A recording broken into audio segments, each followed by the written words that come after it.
Vous nous entendez? Très bien, super. Bon, ben c'est parfait.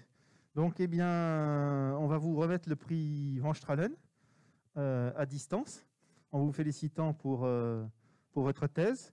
Donc, vous aurez ici je le montre à l'assistance, donc un diplôme.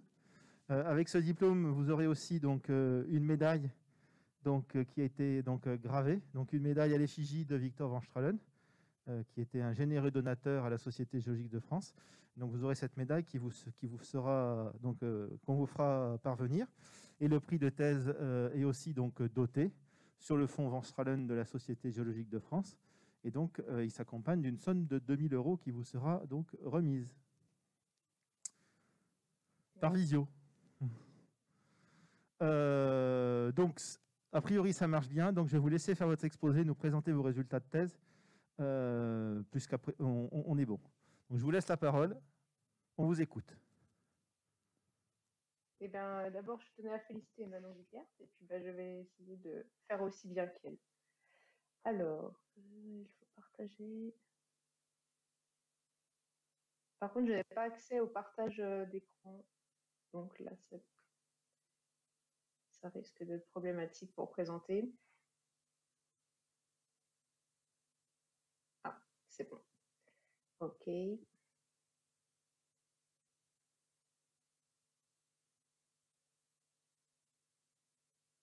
Alors, est-ce que vous voyez tous la fenêtre? OK.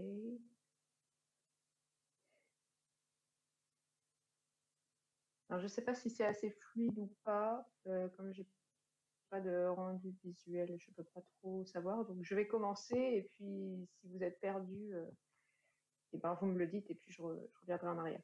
Donc, je vais vous présenter aujourd'hui, donc, pour cette remise de prix de thèse Van Stralen 2020, les principaux résultats de mes travaux de thèse.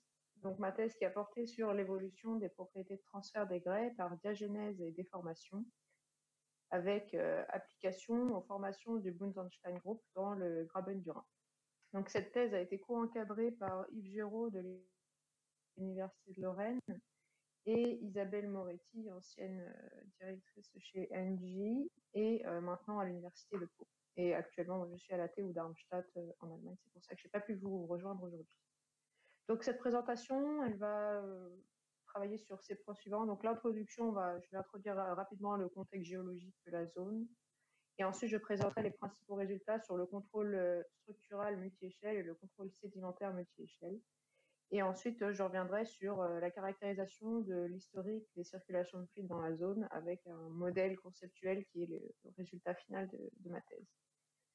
Donc, pour commencer, il faut savoir que les bassins sédimentaires sont des zones où on exploite principalement plusieurs types de ressources, donc les ressources en huile, en gaz, les ressources liées aux fluides géothermaux, mais également les ressources en minéraux comme le lithium, l'uranium, l'or ou les terres rares.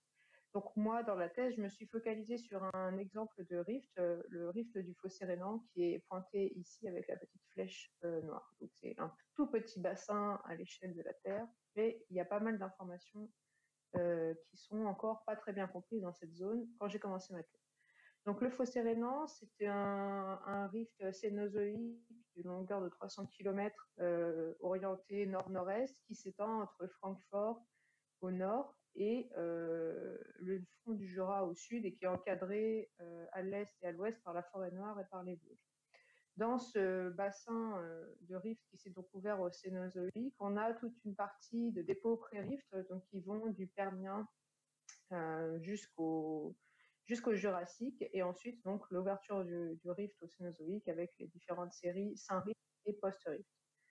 La cible ici de la question de la thèse, c'était de comprendre l'architecture des réservoirs de grès du Bunsenstein qui sont situés donc à la base des dépôts pré-rift pour des cibles en hydrocarbures et en ressources géothermiques, puisqu'il faut savoir que dans le fossé, il y a les deux types de ressources qui existent et qui sont exploitées depuis longtemps.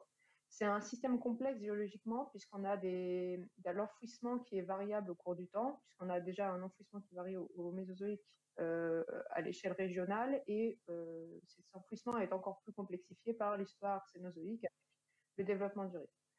Cette complexité géologique, elle est aussi caractérisée par plusieurs phases d'érosion et de non-dépôt et un champ de contraintes qui varie au cours du temps.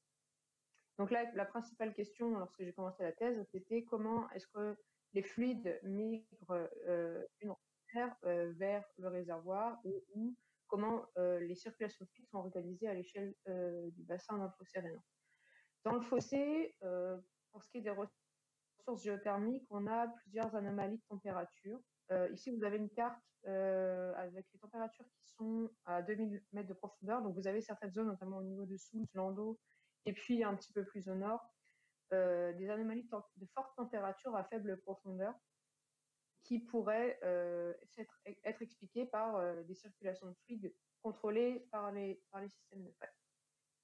Pour répondre à cette question de la caractérisation du schéma des circulations de fluides et de l'influence des propriétés, de la déformation et de la diagenèse sur les propriétés pétrophysiques, j'ai utilisé une approche multi-échelle avec, hop, je mets en plein écran, avec un travail donc, de l'échelle du grain jusqu'à l'échelle du bassin. Donc à l'échelle du grain, j'ai caractérisé la structure du réseau poreux, la variabilité des types de cimentation, les microfracturations au niveau du grain. À l'échelle des échantillons, il est possible de caractériser la variabilité des structures sédimentaires, la variabilité minéralogique et la variation de l'intensité et de la nature des processus diagéniques. À l'échelle de l'affleurement et de la carotte, il est possible de mieux quantifier la connectivité des corps sédimentaires, une potentielle clusterisation du réseau de fracture, une variabilité de la cimentation des couloirs de fracture, une variation de l'intensité de fracturation et de la connectivité spatiale. Toutes ces informations nous permettent de mieux comprendre une éventuelle compartimentalisation du volume rocheux à l'échelle subsismique. Et enfin, la dernière échelle de travail, qui est la sortie, les données de sortie de la thèse, c'est une meilleure compréhension des séquences d'enfouissement, avec aussi également une meilleure compréhension du système, des systèmes de failles et de leur structure, en fonction des contextes tectoniques qui sont variables. Et dernier point important, les circulations de fluides à l'échelle du bassin. Pour cette démarche multi-échelle, j'ai adopté une démarche multiméthode pour en différencier en 5 étapes pour l'acquisition des résultats de la thèse. Donc un premier échantillonnage dans les affleurements et sur les carottes et sur les affleurements des parties fracturées et non fracturées. Une analyse également du réseau de fracture sur ces différents objets. Ensuite, un gros pôle analytique avec d'un côté la caractérisation de la minéralogie, des microstructures et de la géochimie des phases diagénétiques, et le deuxième pôle, donc la caractérisation des propriétés pétrophysiques et du réseau poreux.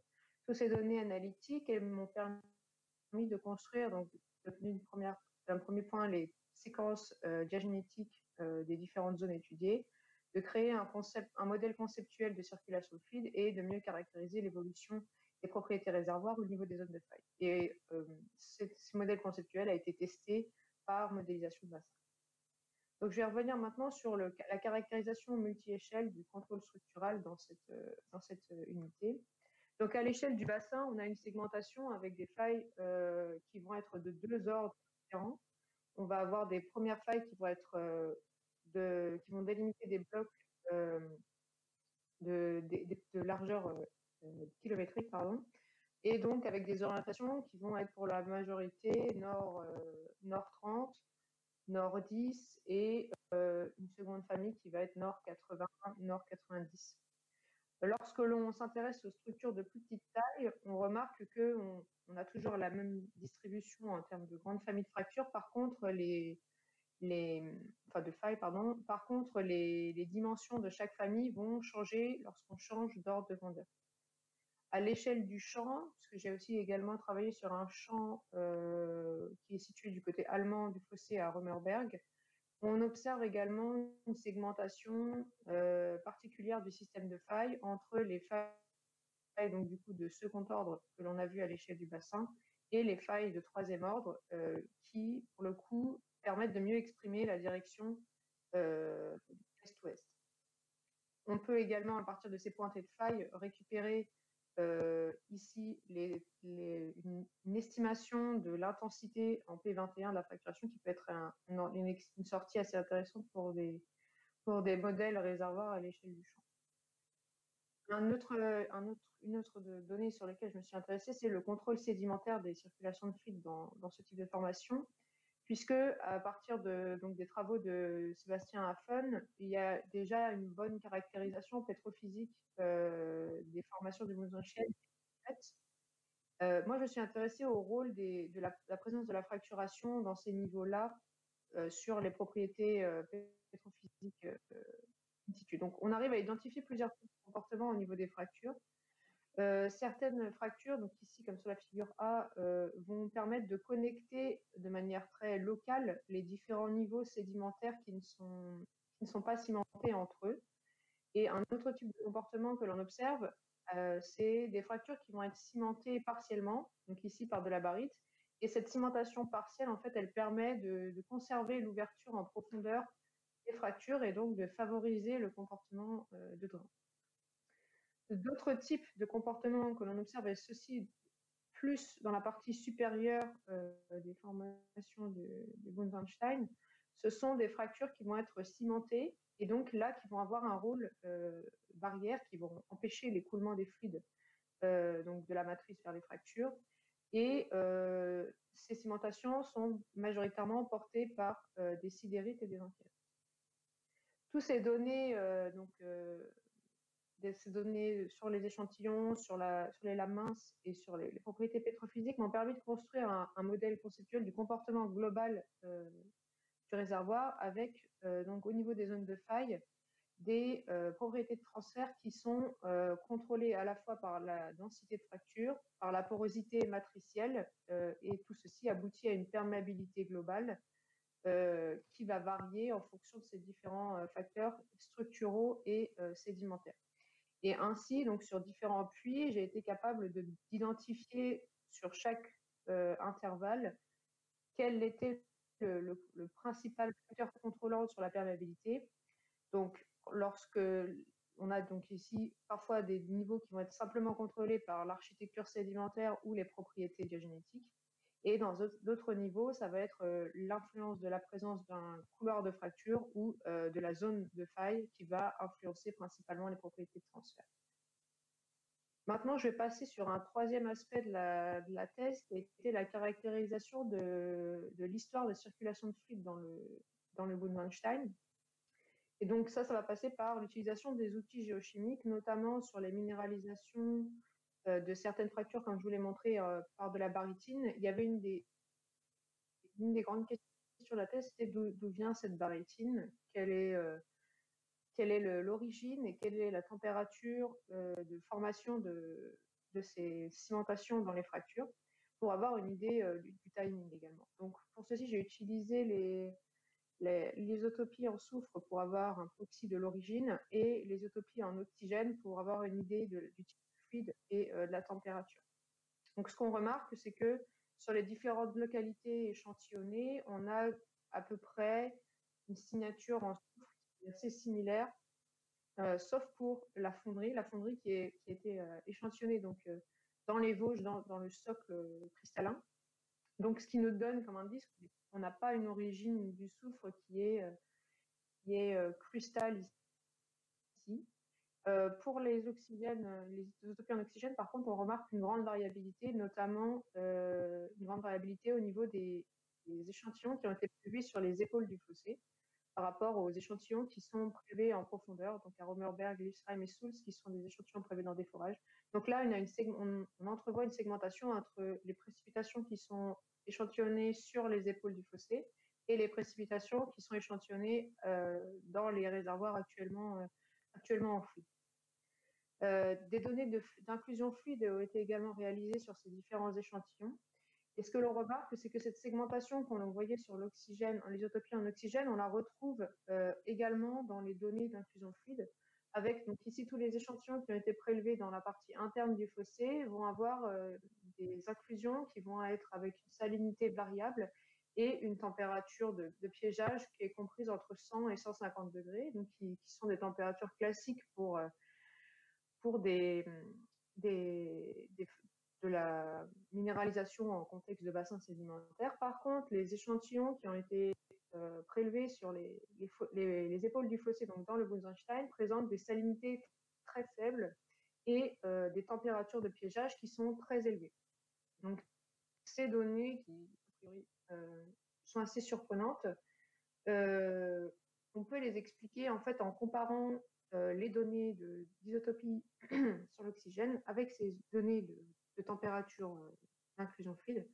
Et ce que l'on observe, c'est qu'en fait, on a différents types de fluides qui vont former ces barytines. Dans les parties sur les épaules, les réservoirs, enfin les grès qui sont sur les épaules, on va avoir des fluides qui vont être beaucoup plus ce qu'on appelle hydrothermaux, avec une influence météorique assez forte, avec un delta O18 qui va être très faible et des températures très élevées.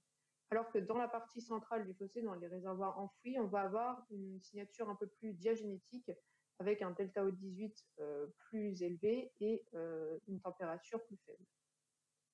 Ces résultats permettent donc de construire un modèle de circulation des fluides dans le bassin. Donc ici, sur cette coupe, on a les deux types de circulation qui entraînent la formation de la barytine avec les différentes signatures. Donc sur les épaules du fossé, ici, on a les barytines qui sont peu salines, avec des fortes températures et enrichies en terre rare.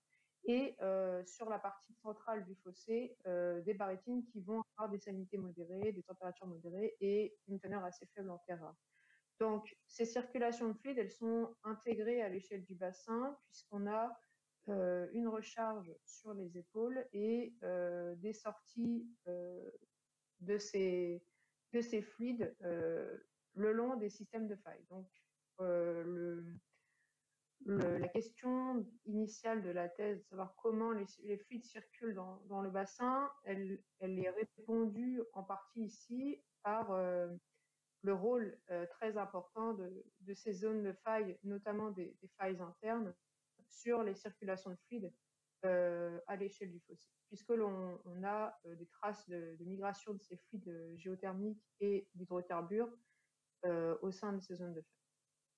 Donc le message à retenir de la thèse, c'est cette figure avec donc une architecture du Bunsenstein qui est contrôlée par l'architecture sédimentaire avec la présence de différents types de dépôts sédimentaires. Et ces dépôts sédimentaires vont être affectés par le réseau de fracture.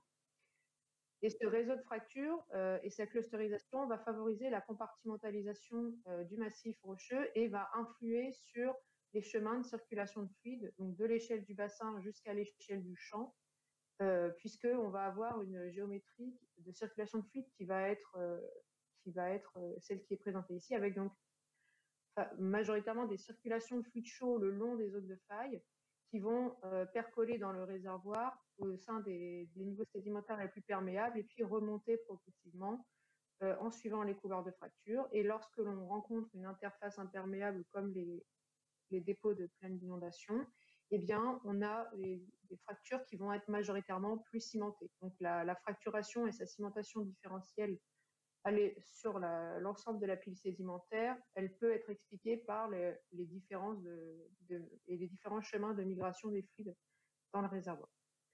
Donc, je vous remercie de votre attention. J'ai terminé. J'espère que je n'ai pas été trop longue. Et je vous redonne la main. Merci beaucoup.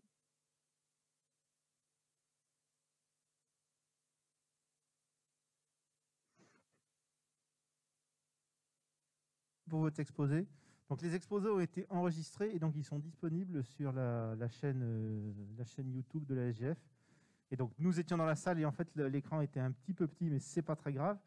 On vous a compris, mais ceux qui étaient en ligne voyaient en fait mieux que les gens dans la salle. Ah, pour une fois.